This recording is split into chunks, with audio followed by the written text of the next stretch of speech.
Who is the scariest person you have ever met? Story 1. Dwayne Johnson. Let me explain. A few years ago, I was part of a charity event with Power of Pain. A family friend who I call my aunt, Barbie, owns the charity for neuropathy and other immune disorders. And funny enough, we somehow got Dwayne Johnson as a guest. We had contacted him but didn't expect him to actually come. He was a fucking great guy, honestly best fucking dude in the world. Anyway, after the event a lot of us went to a Denny's down the road to celebrate, not expecting him to be there. Though he was invited, he shows up like 20 minutes after we all get there and he's having a blast hanging out eating pancakes, but unbeknownst to the rest of us there was a domestic dispute across the Denny's. A couple who seemed like they were about to break up, but more like the guy was just an abusive asshole screaming at his girlfriend the whole time and her just in tears. Dwayne catches wind, stands up, puts on his rock persona, and has a fucking screaming match with this guy, and he is just receding further and further into his shell, and eventually he just leaves. Dwayne pays her bill, helps her stop crying, and walked her out to her car. He then came back in with a smile and continued having a good night and finished his pancakes. He's a beautiful, kind-hearted man, but if you piss him off he will make you shit yourself. Remember, they call him The Rock for a reason. Best night of my life. And moral of the story, be nice to people, because if you're not you may find yourself in a situation you just can't win. Story 2. A former client. Not big enough to be truly scary, but someday. He did enough damage as it was. Beat 2 staff literally half to death. Broke another one's nose for asking him to not pull their hair. So many concussions. Thousands of dollars in damages to both company property and staffs, televisions, windows, doors, gaming systems, windshields, glasses, phones, teeth, bones. Literally every escalation every single day ended up being an attempted murder. We could, on a good day, expect 2 to 4 of them per shift, sometimes lasting hours. They got mad at us if we called the police to help us. They didn't want him to look bad in the community. We weren't officially forbidden from personally pressing charges, but it was not encouraged. Everyone did everything to make sure he never faced any consequences. For the 2 staff he pulverized, he had to draw a picture to say he was sorry. He was almost 14. He finished the picture, looked the staff with him in the eye and said, "I'm not sorry. I'm glad I did it. I wish I'd hurt them worse. I wish I'd killed them. It was my job to work with him." When he wasn't in a rage, he had his decent moments. In one calm conversation, we were playing Legos or something, I asked him if he'd like to talk about some ways to avoid hurting people when he gets angry. The kid looks me dead in the eye and said, "No. I don't want to stop hurting people. I like hurting people." I asked him why. He shrugged. "I just like it. It's fun." I believed him. Story 3. I'm an inpatient counselor working with children and adolescents. I've met my fair share of kids I'd never turn my back on. Definitely have come across future family annihilators and mass murderers. I've currently got the creepiest one to date. A few days ago, in shift report, we're told about a new young man brought in by the FBI. It's not unusual to have kids brought in by police escort, but this is a first. So his home was raided because he was posting threats of extreme violence on various social media as well as calling in bomb threats to local businesses. Some of his threats include all women and murdering all the children. It's all been found to be credible threats for many reasons, including a list that was found of what he needs to obtain, where and how with contact information. He is soon to turn 18 and will likely be charged as an adult. Anyways, I walk into the unit and know immediately which new patient the treatment team was referring to. This kid looks exactly like Richie Ramirez. Right down to the greasy hair and Yankee teeth. He just sits and stares at everyone through his hair and barely says a word except demanding to call his mom to tell her to get rid of some stuff. Everyone can feel the ick coming off of him like it emanates from his pores. Real bad juju with that one. Story 4. Many years ago, my husband posted an ad at our apartment complex looking for new gaming buddies, D&D, Pathfinder, Shadowrun, etc. One of the people who responded was a maintenance worker at the complex. He seemed nice when my husband first met him, so he invited him over. The guy claimed many years of gaming experience, but when he started talking, he was saying he'd played all these editions of games that didn't exist. We thought he'd gotten some terminology mixed up, so we asked, "Oh, do you mean this edition?" He'd get mad and say, "No, he meant what he said." Sometimes people are scared to admit they don't have experience, so my husband said, "Hey, it's okay, I don't have a problem teaching people." But the guy kept insisting, no, he actually had played those games before, but whenever he talked about it, it was clear he hadn't played any of them, no knowledge of system mechanics, nothing about previous groups he'd been on, not even the usual anecdotes gamers love to share. Realizing something was up, my husband said, politely, that it didn't seem like it'd work out, and he was sorry he'd taken up the guy's time.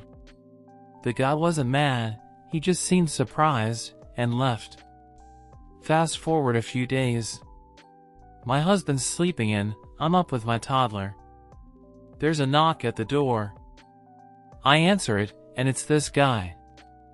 He immediately starts talking about how his ride flaked on him, and he didn't want to walk home in the summer heat, and could I drive him home? I've known the hassle of not having a car, so I was sympathetic. "Let me get my husband," I said, because he was a lot better at driving our van than I was.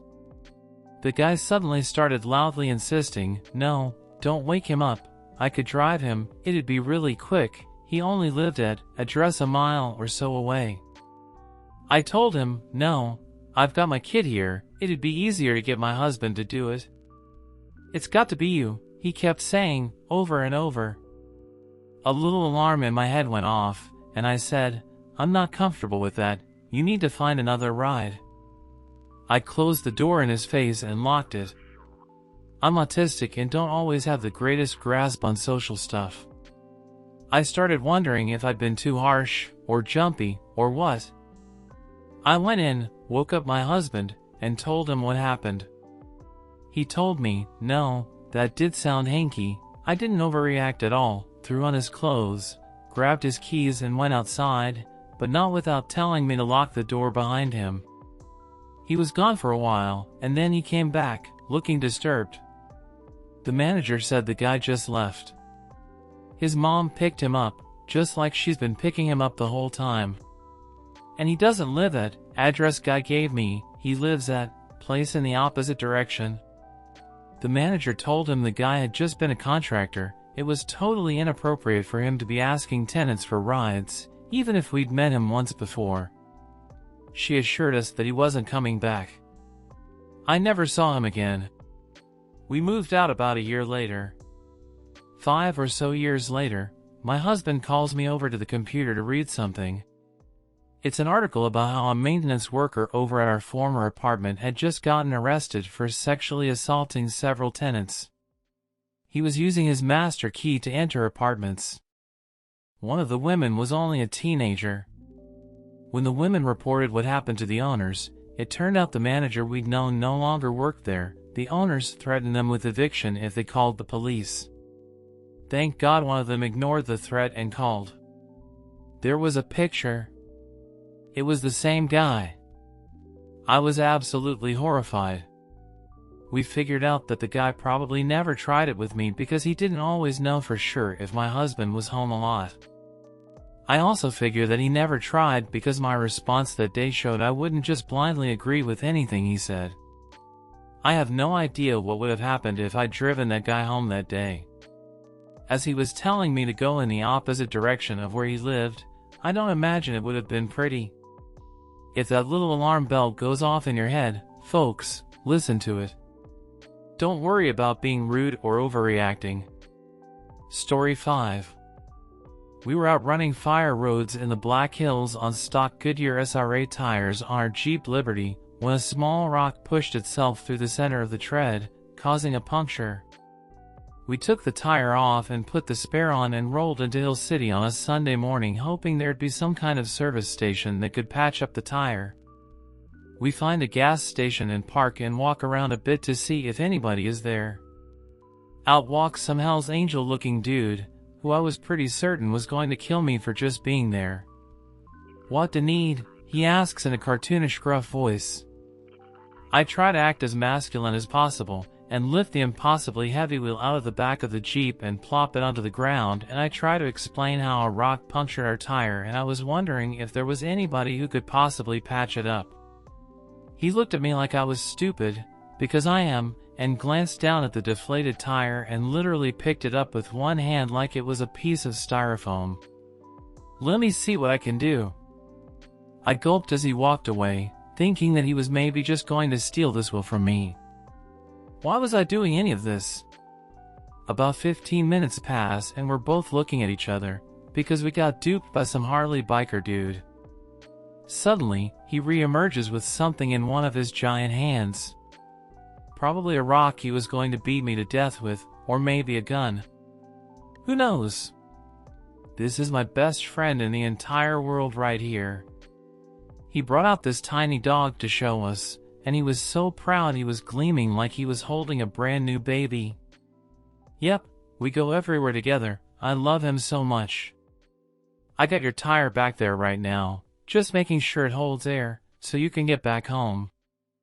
I f***ing misjudged this guy so bad. He fixed our tire on a Sunday morning with no complaints, and he even showed us his best friend tiny dog. Story 6. Happened about a decade ago, but I still remember the day and eventual news break very vividly. My dad took me to work with him one random afternoon, and most of his co-workers had seen me grow up, so I was standing around chatting and catching up. I was around 14 to 15, but I've always been petite and looked 2 to 3 years younger. There was this new guy, we'll call him T, who I had never met before. My dad introduces me, and when I look in T's eyes, I just know that his soul is missing. He's hollow. Every fight or flight response in my body engaged at once. I stick close to my dad because T starts asking me personal questions. How old am I? Where do I go to school? Do I have a boyfriend? Etc. He's still staring at me when he tells my dad that I'm beautiful. Any guy would be lucky to have me. He smiled at me, and the danger was crystal clear. I kind of rushed my dad to go home after that and fled as fast as I could to the car. He takes a while to meander down, but as soon as he closes the car door, I turn to him and blurt, "Something is wrong with that man, Dad. I don't know what it is, but there's evil in him. I don't want to ever be around him again." My dad was kind of shocked, but agreed to not bring me around T anymore, and that was that. Until a few months later, my dad and I are talking, and he asks me if I remember T. I tell him of course. He's quiet for a minute before he says, "You were right. T went on vacation weeks ago and never came back. We just found out what happened. He took vacation days to go out of state. He had been preparing for months to buy a 12-year-old girl from her mother for, pause, it probably wasn't the first time. Luckily, it was a sting operation, so he's gone. None of us saw this coming. I don't know how you knew, but you were right. And I never questioned my instincts again.